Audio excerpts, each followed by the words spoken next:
welcome back to my YouTube channel, Positively Positive Moments. Remember, you can find a positive moment in any moment, I promise you.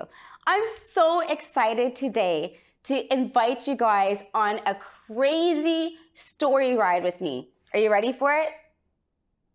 I almost died. I know, it's crazy, but I almost died. 14 years old. Holy geez, I'm already feeling it. I got my box of Kleenex here.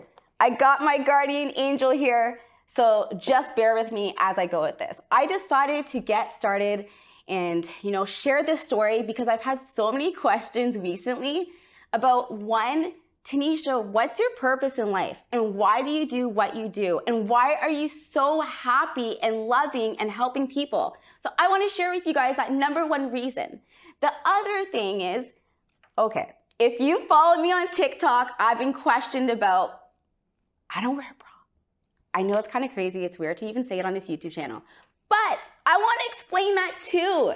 And so, hey, I'm 4'9", I'm 30, in case you forgot, because I know I don't look like it, and I look healthy, physically great, but there's some things that are a little bit off. And so I really want to share with you this story. We're going to go back to November 26, 2000. Oh my gosh, what was it? 14, 13? I don't know how I just randomly forgot that. No, 2012. Okay, November 26, 2012. I was 14 years old. My family and I were hit by an 18-wheeler.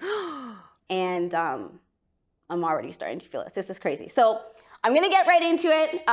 Make sure you subscribe. Don't miss the next episode. Click the bell so you know when my next episode is coming out. So November 26th, my family and I, we were on our way to Michigan. This is nothing that's different. I had been traveling to Michigan since I was about 6 years old, maybe. Yeah, 6 years old. And I got family there, so like aunt, uncles, and cousins. And we had always traveled to Michigan about twice a year. My mom, my dad, myself, and my brother. So again, this is no different. But the difference is it's November, and it was freezing rain. I love car rides, by the way, okay? Like I love car rides. I love long road trips, and I was so set for this one.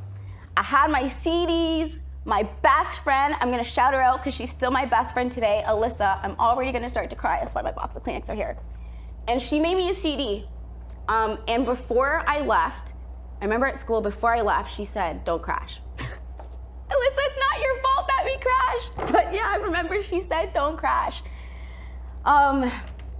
So anyways, she said, don't crash. We left that morning, I think about 6 a.m., November 26th, 6 a.m. we left. And the worst part is as we were driving to the highway, we forgot my brother's snow pants. And so we're like, oh crap, we gotta go get my brother's snow pants. So we went back home to go get my brother's snow pants. The reason why I tell you this, because it's timing. The timing was so odd. We always say if we didn't go back to get those snow pants, none of this would have happened. But we went back to get the snow pants. So what had happened was I was pretty much sleeping. My brother was passed out. I was sleeping. I had my earphones in and I had a Discman. Yeah, guys, I had a Discman, not an iPod, not an MP3 player. Like I actually had a Discman. And so I remember like every time my dad hit a bump on the road, it was like bumpy, right? And stuff like that. So anyways, where was I? Sorry about that. So I'm half asleep. It's freezing rain. We're on the highway, jamming, rocking out. Like my parents are always like jamming to music, so like they're jamming, I'm jamming, but half asleep. And all of a sudden, I feel like a jerk. Just that. And then another jerk. And so I'm like, okay, I'm gonna open my eyes to see what's going on because I'm not used to these jerks, right? Like we're on car rides all the time, like the car never jerks like this. And as I open my eyes, I remember seeing the road, but like different parts of the road. Like one moment is like that part, and then that part, and then that part, and just different parts of the road.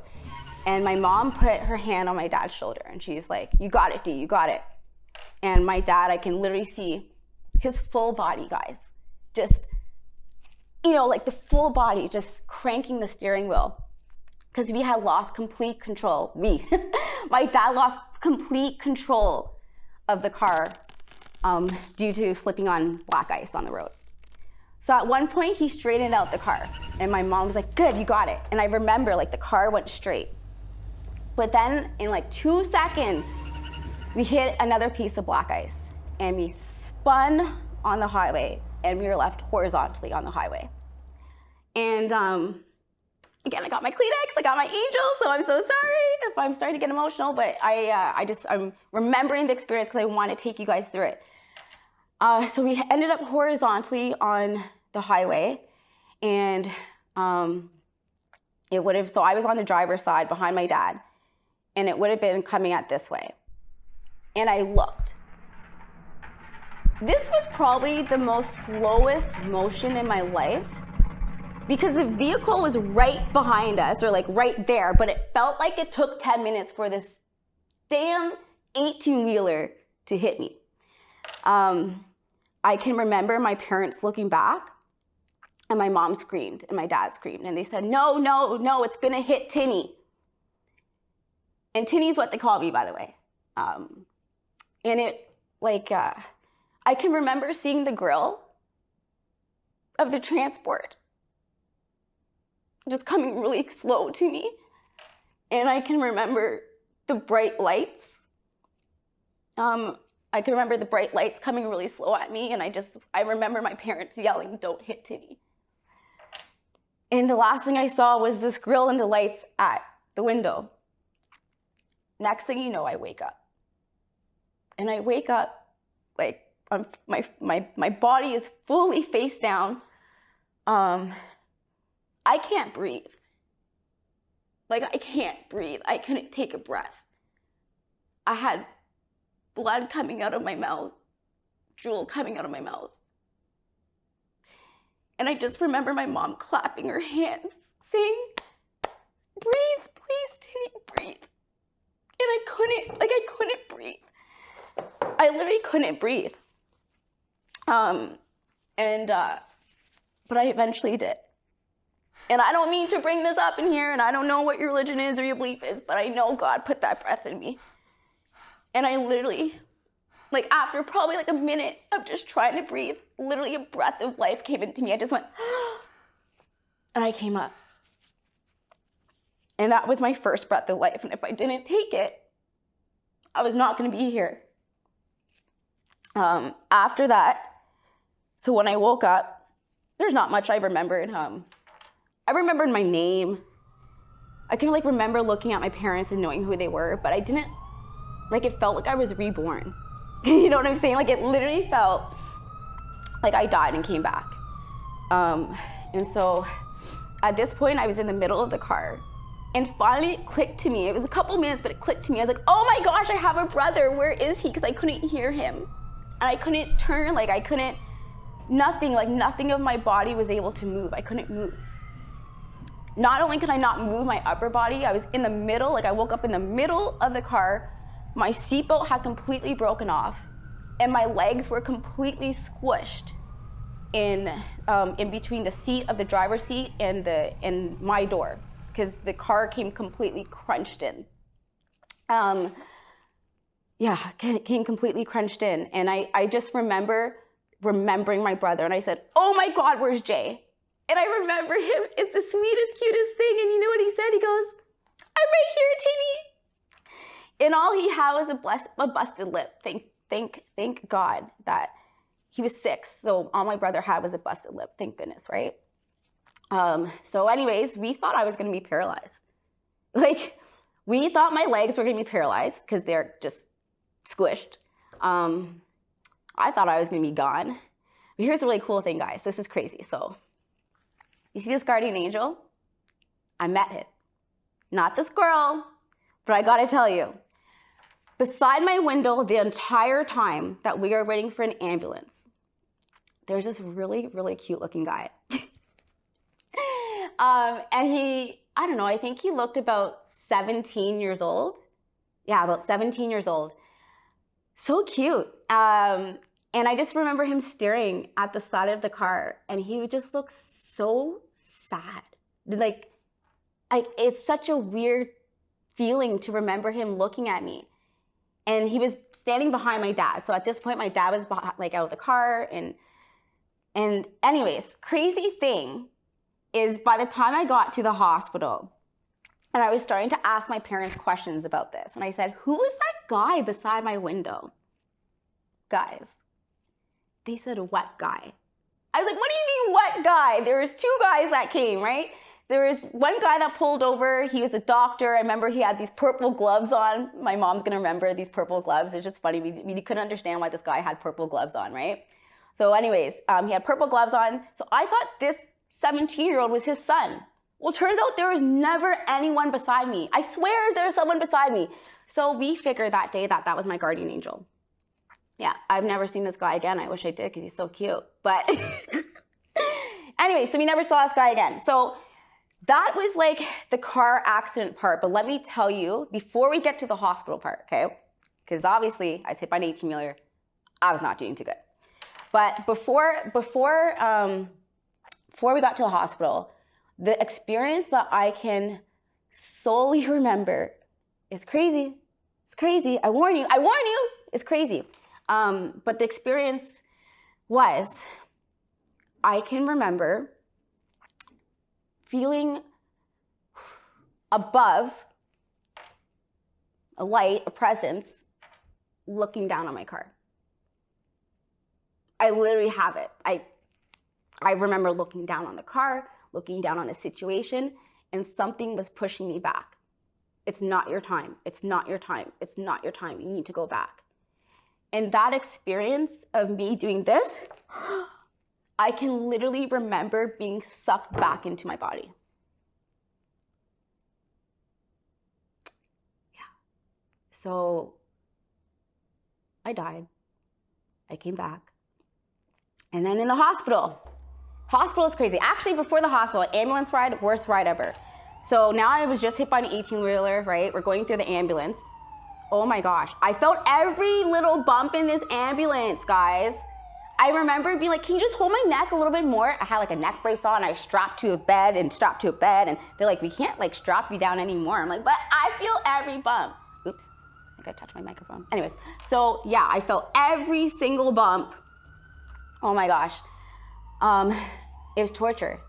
It's the most pain I've ever felt, that's for sure. My whole body, pain. So I got to the hospital, we went to the emergency.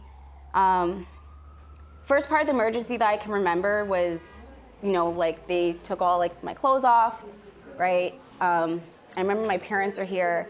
At this point, I was getting some drugs, by the way, like I'm getting like some morphine and stuff. So I'm actually starting to be like, kind of cool, you know, like what's going on, guys? And I'm literally like starting to crack jokes at this point. My parents, they're not happy, right? Like my dad barely was able to look at me. Oh my God, it's so hard to think, but he really felt that this was on him. And he almost, you know, killed his daughter, which obviously he didn't. But so he wasn't even really there. He couldn't look at me. But my mom was just, I can't imagine it because I'm a mom now. I can't imagine seeing my daughter like this. But yeah, my mom was heartbroken to see, you know, her daughter just surviving, right? I'm just trying to survive at this point. I really thought I was going to die the whole time. So anyways, everything gets undressed, and I can remember having like a tube in me that's sucking all the food out of me. So I remember at this part, memory starting to come back, and I remember like we had McDonald's that morning. But so there's a tube that's down in my throat sucking all the food out of me. There's also tubes in my nose, and then one other tube somewhere. I don't remember why I had 3 tubes. I had 3 tubes, and it was like really hard to like breathe and talk, and I can remember like every time I would talk with this tube in my mouth, it was scratching my throat. It was hard. Anyhow, yeah, memories are coming back. So this is what we found out. Then I had to go through like MRIs and all this type of stuff, which was really hard because they kept saying to hold your breath, and I couldn't even breathe. I'm like, how am I supposed to hold my breath when I can't breathe right now? Anyway, so this is what happened. I tore my liver and kidney. So like there was like a little cut in both my liver and kidney. I tore my left shoulder. I bruised both my lungs, and I punctured my left lung. Yeah. All internal. And as you know, I walk, I move, everything's fine. Like everything was internal. I did not look like a kid that was just hit by an 18-wheeler. I had 0 scratches on my body. That's crazy to me. Now that I'm just thinking about it, like that's insane. 0 scratches on my body. But what did this leave me with? Ultimately, 2 things. I will have the physical memory of this forever. Physically remember it. Why? Because I have chronic back pain now. After I had my daughter especially is when it got really bad, but I've always had it. Since I was 14, I've always had a chronic back pain. Constantly in back pain, just not good. And when I had my daughter, what had happened was, even though she was 4 pounds when she was born, and she's only 30 pounds now, for some reason this girl broke my back. I'm kidding. But ended up in the emergency. I think it was Christmas Eve, the first Christmas Eve after my daughter Emma was born. And I have not worn a bra since then.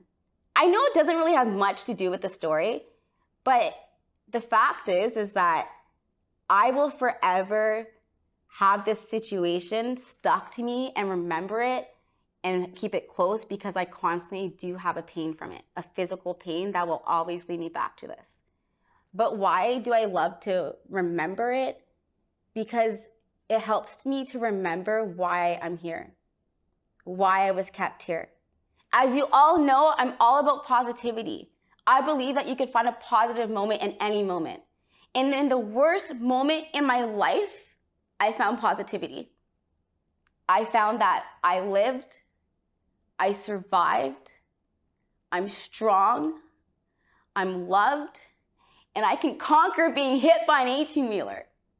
And if I can conquer that, you can conquer things.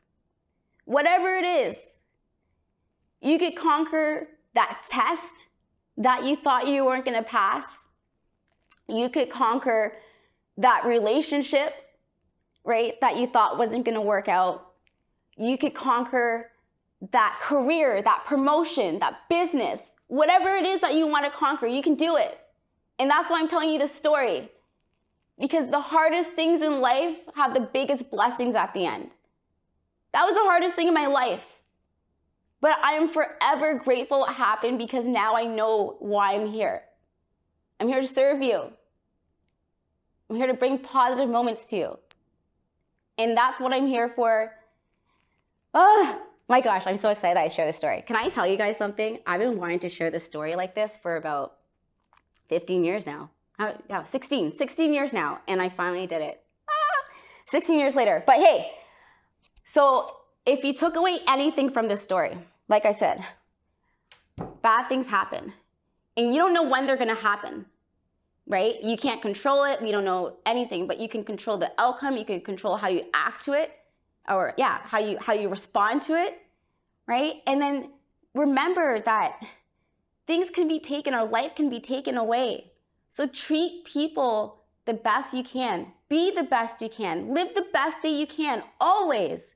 You don't know when that's going to happen, or if it will happen to you, or to a loved one, or to a friend. You know what? Call your mom after this video. Tell her you love her. Call your dad, call your friends, call everyone, all your loved ones, and tell them how much you love them. Okay? And then after this, too, keep finding those positive moments in every moment. So that's it. I'm going to end here with the story. If you're still here with me, thank you so much for listening. I thought I was going to use more Kleenex, I really thought I was going to need more Kleenex. I'm just kidding. But from my guardian angel to you, don't forget to have a positive moment in any moment. And I want to thank, by the way, Jeeman Productions for inviting me to this studio and loving, and just letting me share this story of mine. I appreciate you guys. And one more shout out, my girl from Anaya Arts. Make sure you go check her out. Thanks, guys. See ya!